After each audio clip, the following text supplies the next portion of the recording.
রব্বে কারীমের দরবারে অগণিত শুকর যে মহান রব্বুল আলামিন দয়া করে মায়া করে ভালোবেসে আগে ভাগে মসজিদে এসে দিনই কিছু কথা বলার এবং শোনার তৌফিক দান করেছেন। সে আলিশানের দরবারে জবান খুলে শুকরিয়া আদান বলি আলহামদুলিল্লাহ। মোহতারাম হাজিরিন,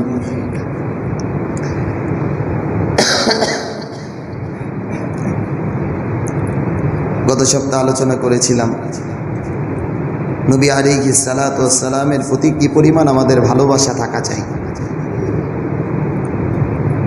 কি পরিমাণ সাহাবায়ে কেরাম নবী আলাইহিস সালাতু ওয়াস সালামকে ভালোবাসতেন, কি পরিমাণ নবী আলাইহিস সালাতু ওয়াস সালামকে তাবিঈন তাবে তাবিঈনরা ভালোবাসতেন।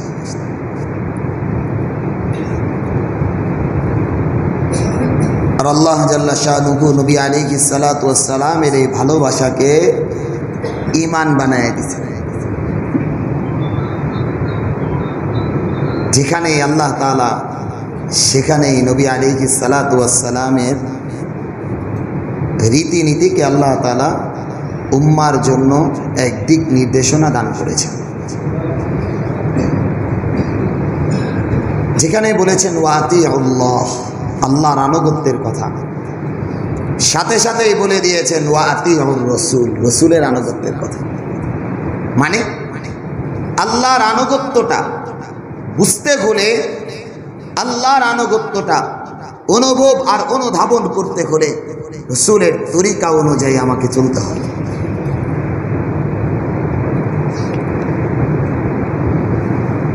এই জিনিসটা আরো পরিষ্কারভাবে রব্বে কারীম সূরা আলে ইমরান 31 নম্বর আয়াতে রব্বে কারীম বলেন, সূরা আলে ইমরান আয়াত নম্বর 31, রব্বে কারীম বলেন কুল ইন কুনতুম তুহিব্বুনাল্লাহ। মোহতারাম হাজিরিন,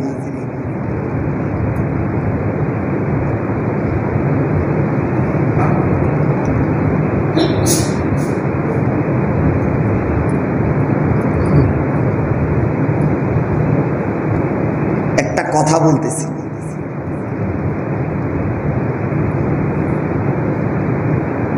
শরীয়তের বাহিরে। সেই কথাটা হইল, পৃথিবীতে এমন অনেক মানুষ আছে বিধর্মী, শুধুমাত্র আল্লাহর পয়গাম্বরকে ভালোবাসার কারণে আল্লাহ তাআলা তার কপালে ঈমান নসিব করছে।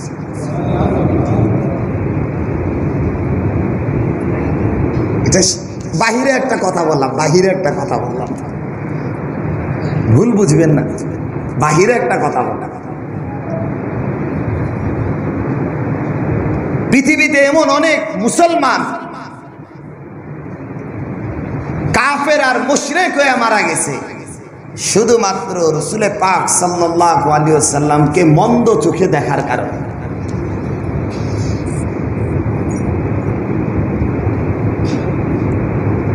একটা দুইটা কথা বলছি, বুঝতে পারছেন? শুধুমাত্র আল্লাহর পয়গম্বরকে ভালোবাসার কারণে অনেক অমুসলিমের কপালে আল্লাহ তাআলা হিদায়াতকে রাইখা ঈমানদার বানায় কবরে দিয়েছে।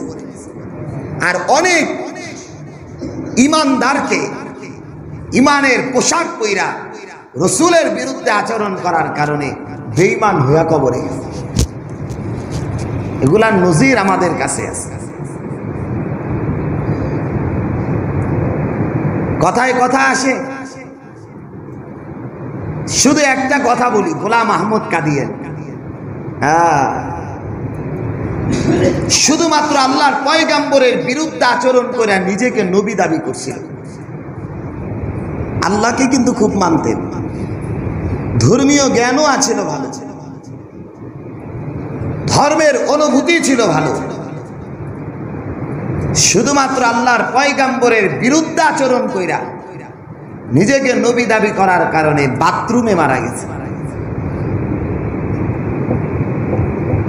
বেঈমান অবস্থায় বাথরুমে মারা গেছে।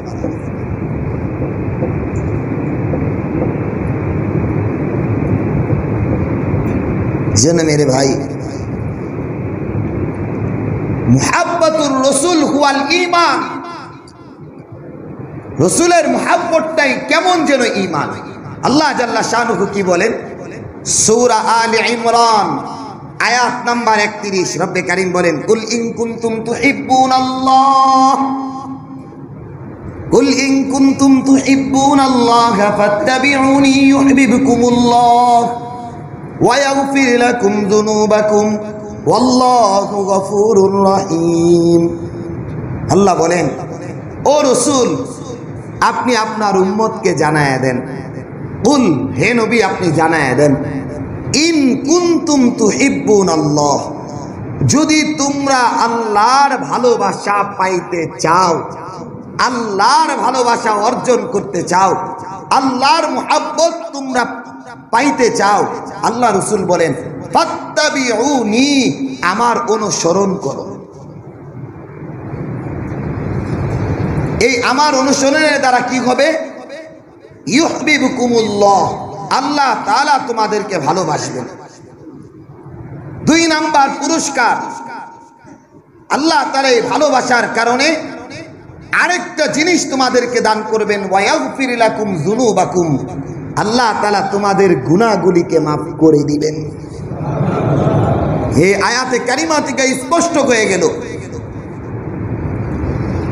আল্লাহর ভালোবাসা অর্জন করতে হলে পয়গম্বরের ভালোবাসা লাগবে।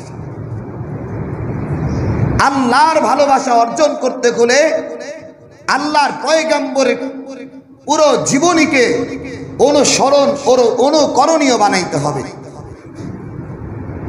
যদি আমি আল্লাহ তাআলার মুহাব্বত অর্জন করতে চাই, রাসূলের আনুগত্যের মাধ্যমে করতে হবে। যদি আমি রাসূলে পাক সাল্লাল্লাহু আলাইহি ওয়াসাল্লামের রীতিনীতির উপরে চলতে পারি, 1 নাম্বার পুরস্কার ইউহিব্বুকুমুল্লাহ, আল্লাহ আমারে ভালোবাসবে। 2 নাম্বার পুরস্কার ইয়াগফির লাকুম, আল্লাহ তাআলা আমার গুনাহগুলোকে মাফ করে দিবেন। 3 নাম্বার পুরস্কার, আল্লাহ তাআলা আমার জীবনটাকে সুখময় করে দিবেন।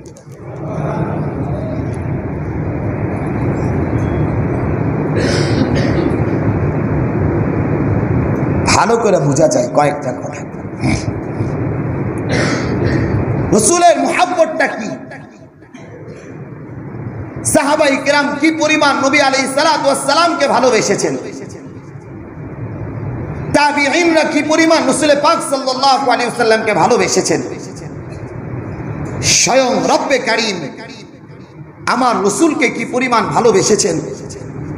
কালামে হাকিমের ভিতরে আল্লাহ তাআলা ডাক দিবেন, ইব্রাহিম বইলা ডাক দিবেন, ওয়াত্তাখাযাল্লাহু ইব্রাহিমা খলিলা, আমি ইব্রাহিমরে আমার বন্ধু বানায় নিছি। কথা শেষ। আল্লাহ তাআলা বলছেন, ওয়া কাল্লামাল্লাহু মূসা তাকলিমা, মূসাকে আমার কথোপকথনের মাধ্যম বানায় দিছি।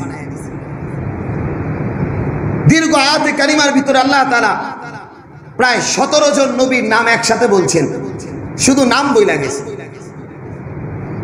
লকব উপাধি এগুলোকে আল্লাহ তাআলা বলেন নাই, কিন্তু নবী আলাইহিস সালাতু ওয়াস সালামের শানে আল্লাহ তাআলা নাম ব্যবহার করেন।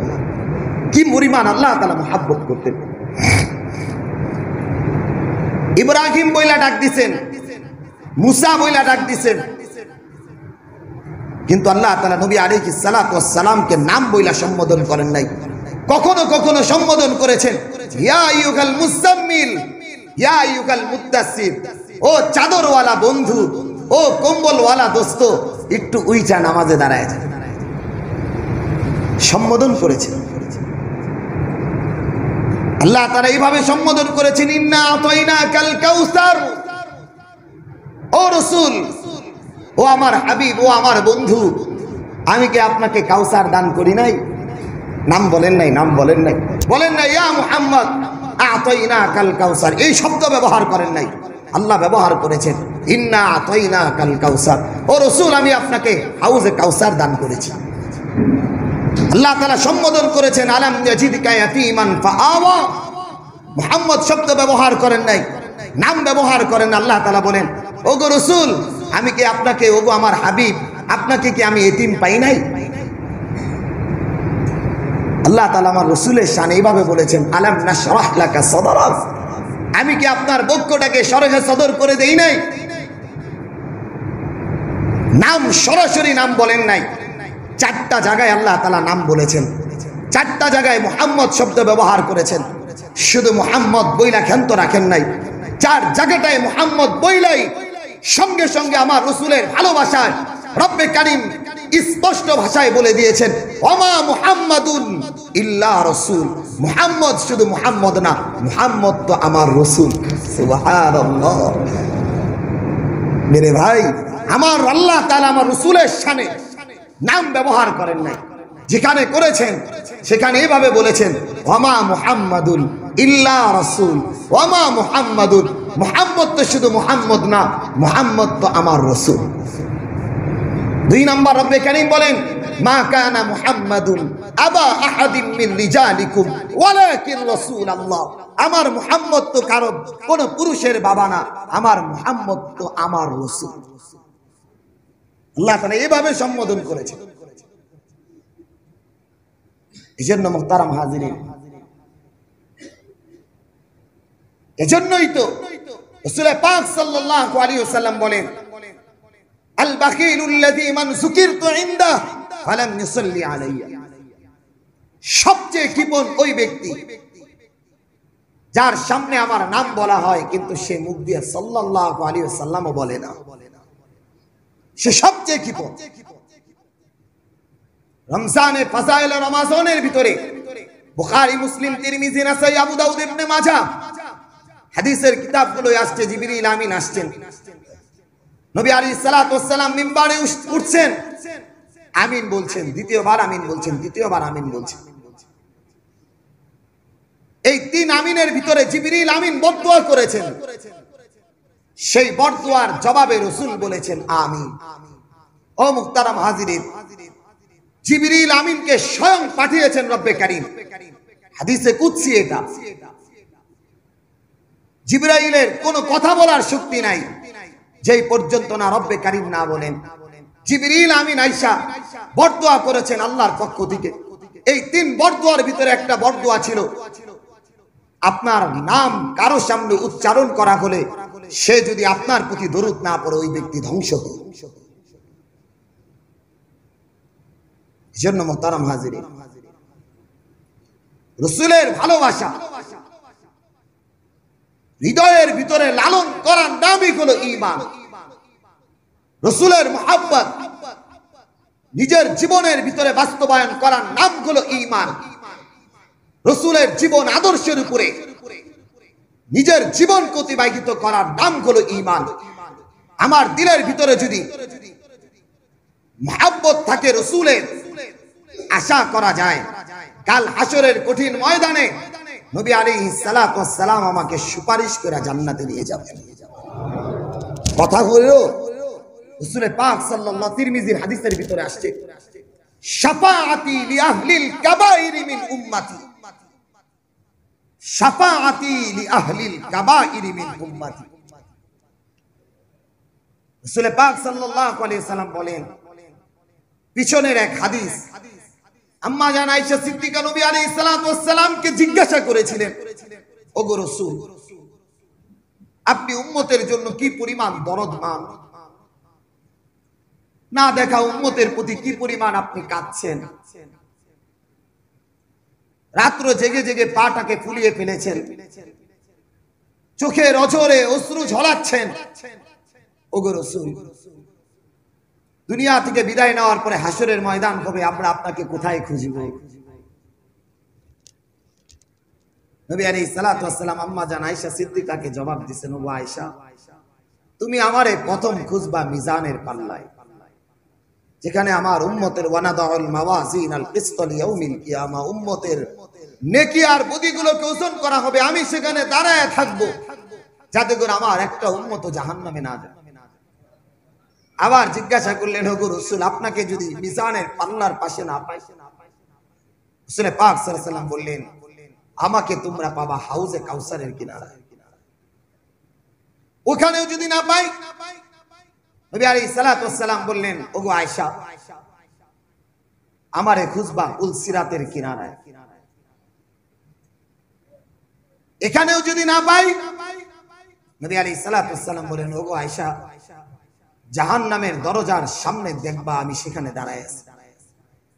এরপরে হাদিস বলেছেন, রাসূল পাক সাল্লাল্লাহু আলাইহি ওয়াসাল্লাম বলেন, শাফাআতি লিআহলিল কাবাইর মিন উম্মতি, আমি আমার একটা উম্মত, কবিরা গুনাহগার উম্মতকেও সেদিন জাহান্নামে যেতে দেব। মেরে ভাই, কেন আপনি রাসূলকে ভালোবাসবেন? গত সপ্তাহে আলোচনা করেছেন কি পরিমাণ ভালোবেসেছেন সাহাবায়ে কেরাম। আপনি কেন ভালোবাসবেন?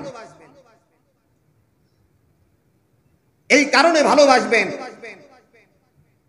দুনিয়ার জিন্দেগিতে নেতার নেত্রীর পরিচয় পাওয়া যায় না।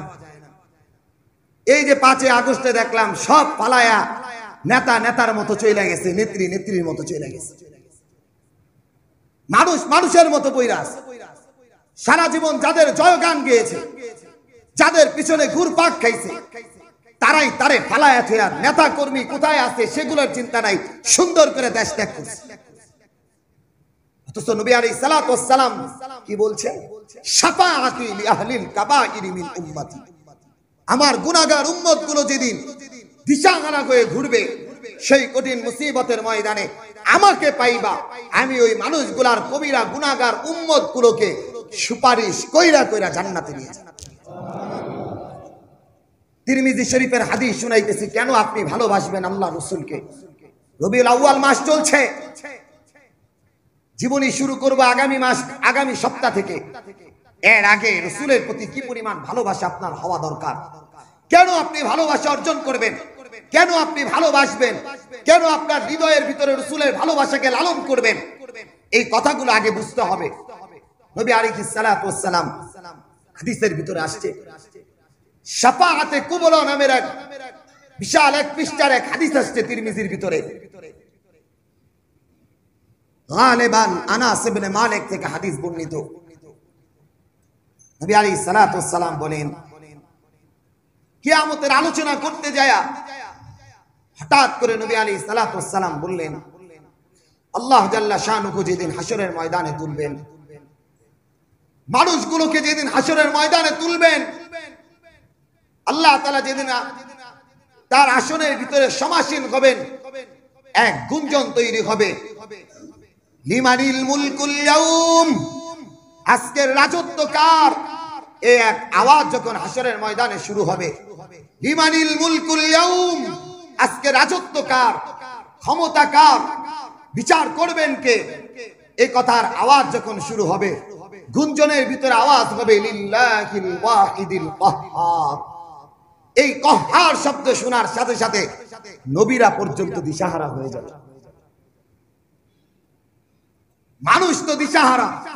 আল্লাহ জাল্লা শানুহু সূরা মাআরিজের প্রথম আয়াতের ভিতরে বলেন, সাআলা সাইলুম বিআযাবিন ওয়াকিয়া লিল কাফিরিনা লাইসা লাহু দাফিয়া মিনাল্লাহি যিল মাআরিজ তা'রুজুল মালায়েকা ওয়ার রূহু ইলাইহি ফি ইয়াউমিন কানা মিকদারুহু 50,000 সানা।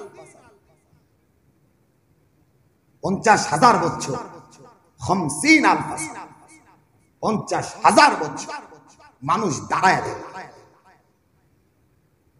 আধা হাত উপরে সূর্য, হাদিসের মধ্যে আসছে সালাসা মিয়ালিন, সূর্যের তীব্রতা আধা হাত উপরে আসবে, 3 মাইল উপরে আসবে। গরমের তীব্রতায় মানুষের ঘাম বেয়ে চলবে, মাথার মগজগুলো টকবক করতে থাকবে, তামার জমিন হবে, মানুষ দিশাহারা হয়ে বাবা আদমের কাছে যাবে। তিরমিজির হাদিস শুনাইতেছি, শাফাআতে কুবরার হাদিস। সমস্ত মানুষগুলো দিশাহারা দৌড়ায় যাবেন বাবা আদমের কাছে। বাবা আদমের কাছে যায় বলবেন, আনতা আবি, ওগো আমাদের পিতা, আপনি তো আমাদের আব্বা। আনতা আউয়ালুন নাস, আপনি তো প্রথম মানুষ, অতএব আজকে আপনি আমাদেরকে বাঁচান। বাবা আদম বলবেন, আমার পক্ষে সম্ভব না, আমিও আজকে কাহ্হার শব্দ শোনার পর থেকে দিশাহারা হয়ে আছি। যাও দেখো সামনে কিছু করতে পারো কিনা। উনি আনাফসি আনাফসি করবে। মানুষগুলো দিশাহারা হয়ে এই হাদিসের ভিতরে আসছে কয়েকজন নবীর নাম, 6 জন নবীর নাম। মানুষ যাবে নূহ পয়গম্বরের কাছে, নূহ পয়গম্বর একই কথাই বলবেন, আজকে আমার পক্ষে সম্ভব নয়, সামনে চলে যাবে। মানুষ দিশাহারা হয়ে ইব্রাহিম পয়গম্বরের কাছে যাবেন, ইব্রাহিম পয়গম্বর একই কথা বলবেন। পিছনে যারা বলেছেন নূহ পয়গম্বরের মতো, আদম পয়গম্বরের মতো, মুসা পয়গম্বরের সাথে সাক্ষাৎ হবে। মুসা পয়গম্বর বলবেন আমার পক্ষে সম্ভব না, তবে শুনো আমি একটা নবীর সংবাদ তোমাকে দিতে পারি। যিনি বলেন ঈসা পয়গম্বর, আল্লাহ তাআলা বাবা ছাড়া দুনিয়াতে পাঠাইছেন, শেষ নবীর উম্মতের আবেদন করেছিলেন, আল্লাহ তারটাও গ্রহণ করেছেন। যাও তার কাছে গেলে হয়তো তোমরা আজকে কিছুটা অনুমতি পাইতে পারো। সমস্ত মানুষগুলো দিশাহারা হয়ে ঈসা পয়গম্বরের কাছে যাবেন। ঈসা পয়গম্বর একই কথা বলবেন, আমার পক্ষে সম্ভব না, তবে শুনো ওই তো মাকামে মাহমুদ, মাকামে মাহমুদের নিচে একজন নবী সাইয়্যিদুল আম্বিয়া, সাইয়্যিদু উলদি আদম, জাতির শ্রেষ্ঠ মানুষ, নবীদের ভিতরে শ্রেষ্ঠ, যায় দেখবা মাকামে মাহমুদের নিচে সিজদায় পড়ে আছেন, উম্মতি উম্মতি বলতেছে। মানুষগুলো দিশাহারা হয়ে কোথাও কোনো কুল কিনারা না পেয়ে মানুষ সকলেই দৌড়াবে আল্লাহর পয়গম্বরের কাছে। পিছনের নবীরা শুধু ইয়া নাফসি ইয়া নাফসি করতেছিল। নবী আলাইহিস সালাতু ওয়াস সালামকে যায় বলবে ইয়া রাসূলুল্লাহ, আমরা তো বিপদে পড়েছি, জান্নাত জাহান্নাম অনেক দূরের ব্যাপার, আপনি শুধু আমাদের জন্য অনুমতি চান শাফাআতের, যাতে করে আমাদের মিজানের পাল্লাটা কায়েম করা হয়। নবী আলাইহিস সালাতু ওয়াস সালামকে যখন বলবেন, নবী আলাইহিস সালাতু ওয়াস সালাম মাথাকে উঠায় বলবেন হ্যাঁ, কোনো কথা না বলে শুধু রব্বে কারীমের দিকে মাথাকে তুলবেন, আবার সিজদায় পড়ে যাবেন। সিজদায় পড়ার সাথে সাথে হাদিসের ভিতরে আসছে আল্লাহ তাআলা পয়গম্বরকে ডাক দিবেন, ইয়া মুহাম্মদ ইরফা রাসাক, ওগো মুহাম্মদ আপনি আপনার মাথাকে তুলেন, ইসফা তুতা, আপনি আজকে যা চাবেন আমি আপনাকে তাই দান করি। নবী আলাইহিস সালাতু ওয়াস সালাম সেদিন চিৎকার করে বলবেন রব্বি হাবলি উম্মতি, রব্বি হাবলি উম্মতি, ওগো রব আমার উম্মত গুলোকে আপনি বাঁচিয়ে নেন। হাদিসে কুদসির ভিতরে আসছে, হাদিসের শেষ অবস্থার ভিতরে আসছে নবী আলাইহিস সালাতু ওয়াস সালাম আবার মাথা নোয়াবেন, আল্লাহ তাআলা আবার বলবেন ইয়া মুহাম্মদ ইরফা রাসাক, মাথাকে তুলেন, আজকে আপনি যা চাবেন তাই দেওয়া হবে। নবী আলাইহিস সালাতু ওয়াস সালাম এবার আবার বলবেন ওগো আল্লাহ আমার কবিরা গুনাহগার উম্মত গুলো, আল্লাহ বলবেন যান আপনি সুপারিশ করেন আমি তাদেরকেও মাফ করে দিব। শেষ পর্যন্ত নবী আলাইহিস সালাতু ওয়াস সালাম বলেন একজন মানুষও আমার উম্মত, এই শব্দটা মুখস্থ করে যাবেন। কোন কাফেরের জন্য নবী আলাইহিস সালাতু ওয়াস সালাম সুপারিশ করবেন না, কোন মুশরিকের জন্য রাসূল সুপারিশ করবেন না। রাসূল বলেছেন শাফাআতি ইয়াহলিল কাবাইরি মিন উম্মতি, যে উম্মতগুলো গুনাহে জর্জরিত ছিল কিন্তু আমি রাসূলকে বেশি ভালোবেসেছি, আমার উম্মত হওয়ার যোগ্যতা অর্জন করেছে, ওই উম্মতগুলোর একটা উম্মতও বাকি থাকবে না, আমি সবাইকে নিয়ে জান্নাতে প্রবেশ করব। মোহতারাম হাজিরিন, এই উম্মতি শব্দটা পরে ব্যবহার করব। কেন বলেছেন রাসূল উম্মতের কথা? উম্মত কাকে বলে এর আগে যে জিনিসটা বোঝা দরকার। হাশরের ময়দানে অবস্থাটা কেমন হবে? ইয়াউমা ইয়াফিরুল মারউ মিন আখি, ভাই ভাইকে দেখে পলায়ন করবে, ওয়া উম্মিহি ওয়া আবিহি, মা তার সন্তান থেকে পলায়ন করবে, বাবা তার সন্তান থেকে পলায়ন করবে, ওয়া সাহিবাতিহি ওয়া বানি, প্রত্যেক মানুষ তার সন্তান আদি ধন সম্পদ থেকে পলায়ন করবে। আল্লাহ বলেন ইয়াউমা ইয়াদউ কুল্লা উনাসিন বিইমামিহিম, সেদিন নেতাদেরকেও ডাকা হবে, নেতারাও সেদিন কোনো পরিচয় দিবে না। আল্লাহ জাল্লা শানুহু সূরা সাবার ভিতরে বলেন কাল হাশরের কঠিন ময়দানে যেদিন শাস্তির দ্বার প্রান্তে মানুষ দাঁড়ায় চিৎকার করতে থাকবে, ওগো রব্বে কারীম রব্বানা ইন্না আতানা সাদাতানা ওয়া কুবারানা ফাআদাল্লুনা সাবিল, আমাদের বড়রা, আমাদের অভিভাবকরা, আমাদের দলীয় ব্যক্তিবর্গ, আমরা যাদের কথায় চলতাম তারা আমাদেরকে পথভ্রষ্ট করে দিছে। এবার তারাই বলবে, আল্লাহ তাআলা বলবেন কি করব তাদেরকে? সেদিন মানুষগুলো বলবো আনহুম লানান কাবীরা, লাঞ্ছনার অপদস্থতার শিকলগুলো তাদের গলায় পরায়া দেন। মোহতারাম হাজিরিন, যেদিন দল আর নেতা নেত্রী কাজে আসবে না, ক্ষমতার পাওয়ার যেদিন কাজে আসবে না, স্বয়ং আমার ধনসম্পদ যেদিন কাজে আসবে না, আমার স্ত্রী পুত্র যেদিন কাজে আসবে না, যেদিন আমার পরিবার পরিজন কাজে আসবে না, স্বয়ং আমি নিজেও যেদিন কাজে আসব না, সেই কঠিন মুসিবতের ময়দানে যেই মানুষটা আমার জন্য সুপারিশ করার জন্য বসে আছেন, যেই মানুষটা হাউজে কাউসারের কিনারায় দাঁড়িয়ে আমাকে পিপাসার্ত অবস্থায় হাউজে কাউসারের পানি পান করানোর জন্য দাঁড়িয়ে আছেন, এই মানুষ তার চাইতে, এই নবীর চাইতে উত্তম কোন মানুষ ভালোবাসার বস্তু হতে পারে? মনে রাখবেন এই কথাটা। এটার নাম ঈমান। আমরা দেখেছি ভারতে যখন রাসূলের বিরুদ্ধে কটূক্তি করা হয়, দলের নেতা কর্মীর দিকে আমরা তাকায় থাকি, হায় অমুক ব্যক্তি কি বলেছে না বলেছে। নেতায় যদি বলে থাকে তাদের বিরুদ্ধে ঝাঁপায়া পড়ি, নেতায় যদি চোখটা একটু রাঙায় যাওয়া যাবে না, সবাই হাত গুঠায়া জীবন বাঁচানোর চেষ্টা করে। আল্লাহর পয়গম্বরের বিরুদ্ধে কথা বলেছে, দেখেছি আমরা পিছনে, নেতায় যায় নাই, দল যায় নাই, ব্যক্তি যায় নাই, চুপ করে বসে আছে। এটার নাম ঈমান না। ঈমান তো এটা হযরত ওমর রাদিয়াল্লাহু তাআলা আনহু পয়গম্বরের সামনে বসা,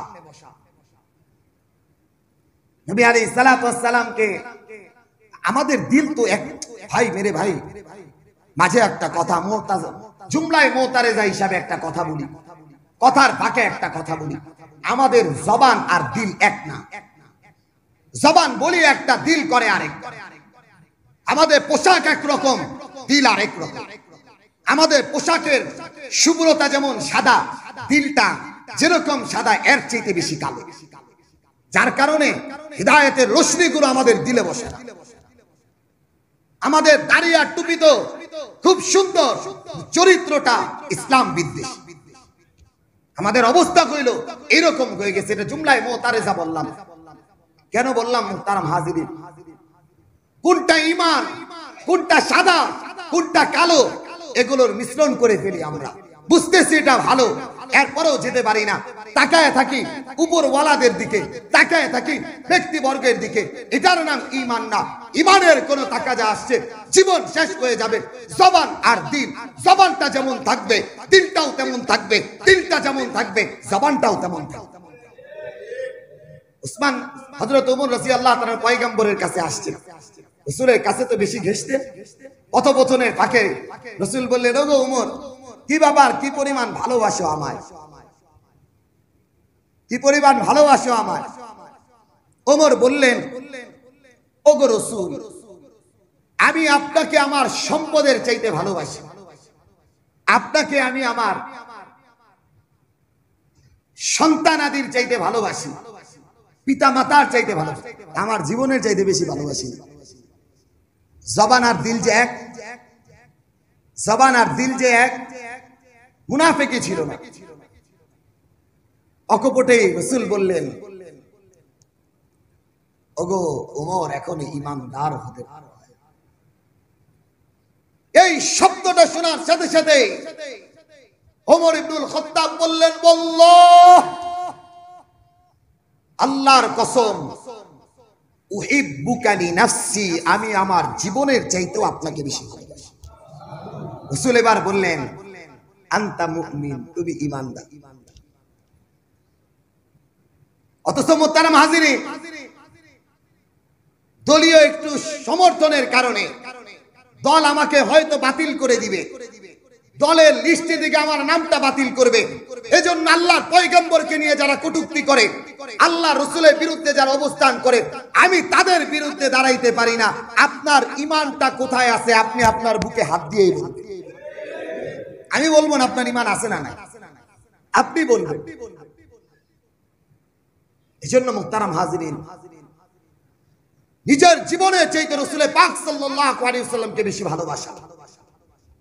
আল্লাহ রাসূল বলেন, ওয়াল্লাহি লা ইউমিনু আহাদুকুম হাত্তা আকুনা হাব্বা ইলাইহি মিন ওয়ালিদিহি ওয়া ওয়ালাদিহি ওয়ান নাসি আজমাইন।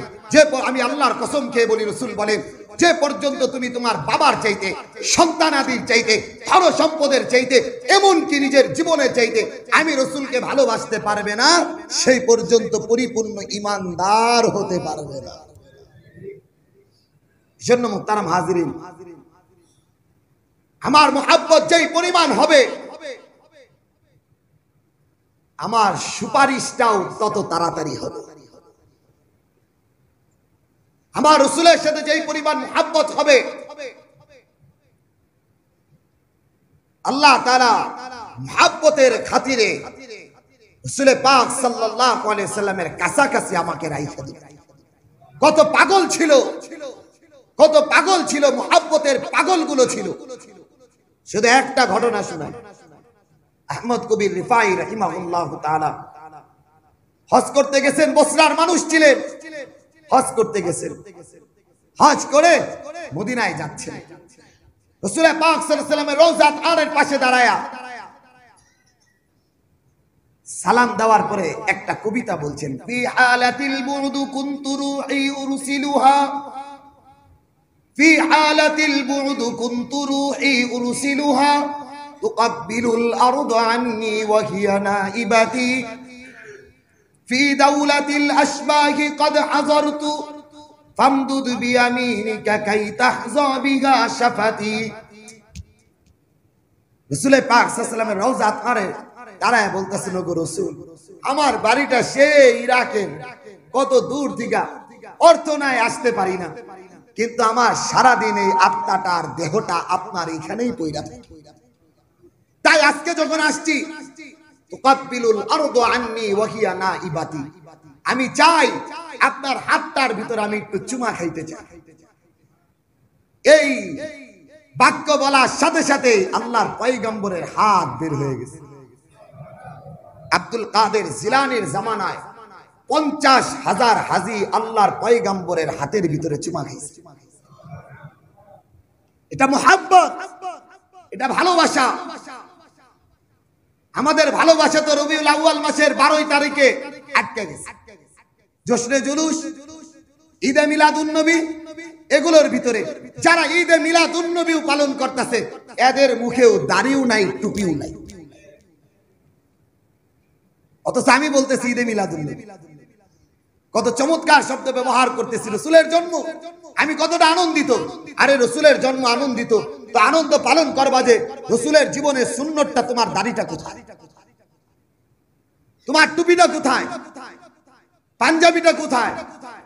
তুমি যে জশ্নে জুলুসে নামছো, ফজরের নামাজও পড়ো নাই, যোহরের নামাজও পড়বা না সিদ্ধান্ত নিছো, অথচ তুমি রাসূলের জন্মদিন পালন করতেছো। এটার নাম না রাসূলের মুহাব্বত। আর অবস্থার ভিতরে উম্মতের ভিতরে থাকবে, এক মুহূর্তের জন্য সুন্নতের খিলাফ কোনো কাজ করবে না। আমরা তো মনে করি 2-4 রাকাত তাহাজ্জুদ পড়ে বড় বুজুর্গ হয়ে গেছি। আমি তো মনে করি সামনের কাতারের মুসল্লি, আমি বড় বুজুর্গ, আল্লাহওয়ালা। ভাই, এটার সাথে আল্লাহওয়ালার কোনো বুজুর্গি আর সাপোর্ট নাই। বুজুর্গি কাকে বলে?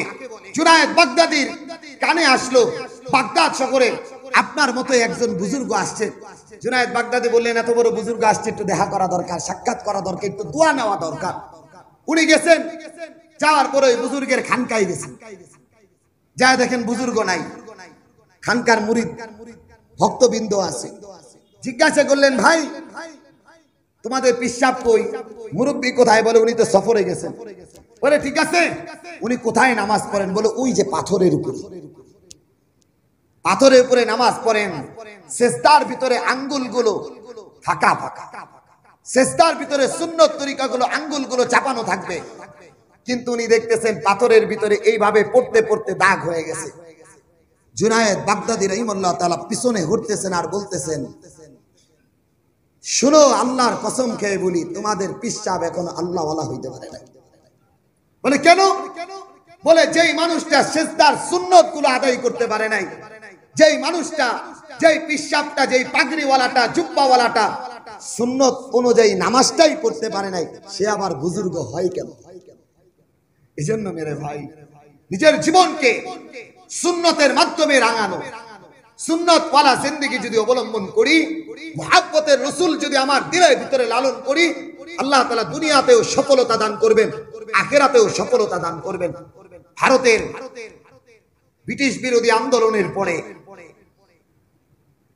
বড় এক নাস্তিক আল্লাহর পয়গম্বরের বিরুদ্ধে একটা বই লিখেছিল, রঙ্গিলা রাসূল।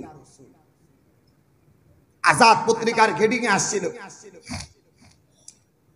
এই রঙ্গিলা রাসূল লেখার পরে সারা পৃথিবীতে তোলপাড় হয়ে গেছে। আল্লাহর এক বান্দা ছিলেন কাঠ মিস্ত্রি, আল্লাহর এক বান্দা ছিলেন কাঠ মিস্ত্রি, বাড়িতে এসে ছুরি দাঁড় করতেছে। মায়ে কয় কি করবা? বলে আর কোনো কথা নাই, দেখাও হবে না, কোনো কথা নাই। আল্লাহর পয়গম্বরের বিরুদ্ধে আচরণ কইরা যেই নাস্তিক বই লেখছে রঙ্গিলা রাসূল, পিছন থেকে যায়, কাঠুরিয়া মানুষ তো, কাঠ কাটে, কাঠের কাজ করে, আর কি করবে, যায়া সুন্দর করে পিছনের দিক থেকে ছুরি ঢুকায়া দুনিয়া থেকে বিদায় করেছে। পুলিশ অ্যারেস্ট করছে, জেলখানায় নিয়ে গেছে। কেবলমাত্র ব্রিটিশ খেদাও আন্দোলন হয়েছে, একে ফজলুল হক ওই সময় লয়ারের দায়িত্ব পালন করছেন এই ব্যক্তি, এই সুতারের একে ফজলুল হক আদালতে দাঁড়ানোর পরে ছেলেটাকে জিজ্ঞাসা করছিলেন, শুনো, আগামী রায় হয়ে যাবে, শুনানি শেষ হয়ে যাবে, তুমি শুধু একটা কথা বলবা, একটা কথা বলবা আদালতে দাঁড়ায়া। ম্যাজিস্ট্রেট, স্যার আমার মাথাটা ঠিক ছিল না, তারপরে কিভাবে তোমাকে বাঁচাতে হয় এটা আমি বুঝব। একে ফজলুল হক সুন্দর করে কথা বলে চলে গেছেন। আদালতে দাঁড়ায়া একে ফজলুল হক বলছেন, আমার মক্কেল যা বলে সেটা একটু শুনে। এবার সেই কাঠুরিয়া দাঁড়ায়া বলতেছেন, স্যার সজ্ঞানে সবুদ্ধিতে আমার মাথাও ঠিক ছিল, সব ঠিক ছিল, আমি তাকে সজ্ঞানে হত্যা করছি। একে ফজলুল হক আশ্চর্য হয়ে গেল, এই বেটা বললাম একটা, করলি আরেকটা। বলে, শুন ভাই, কাহিনী আরেকটা হয়ে গেছে। তুমি যখন চলে গেছো আর আমি সিদ্ধান্ত নিছি আমার মাথাও ঠিক আছে, এটাই আদালতে বলবো, আমি রাতের ঘুমে আল্লাহর পয়গম্বরের সাথে সাক্ষাৎ হয়েছি। আমারে রাসূল কইছে একটু পরেই তোমার সাথে আমার মুলাকাত হবে, আমি সজ্ঞানে হত্যা করছি, ফাঁসির রায় হয়ে গেছে, দুনিয়া থেকে বিদায় নিছে, ইতিহাস গড়ে গেছেন আল্লাহর পয়গম্বরকে কিভাবে ভালোবাসতে হয়। অথচ মুহতারাম হাজিরিন, দ্বীনের কথা বলি, ধর্মের কথা বলি, ইসলামের কথা বলি, অথচ রাসূলের বিরুদ্ধে যখন কথা বলে তখন তাদের বিরুদ্ধে নেতার কর্মীর কারণে কথা বলতে পারি না। নিজের দিলের ভিতরে তাকায় বলবেন, নিজের দিলে হাত দিয়ে বলবেন আপনার ঈমান আছে না নাই। আল্লাহ জাল্লা শানুহু আমাদেরকে বুঝার তৌফিক দান করুন। রাসূলের মুহাব্বত দিলের ভিতরে লালন করে পথ চলার তৌফিক দান করুন। রাসূলের মুহাব্বতের মাধ্যমে জীবনকে রাঙানোর তৌফিক দান করুন। আগামী সপ্তাহে রাসূলের জীবনীকে শুরু করব ইনশাআল্লাহ। রব্বে কারীম তৌফিক দান করুন। ওমা তৌফিক ইল্লা বিল্লাহ।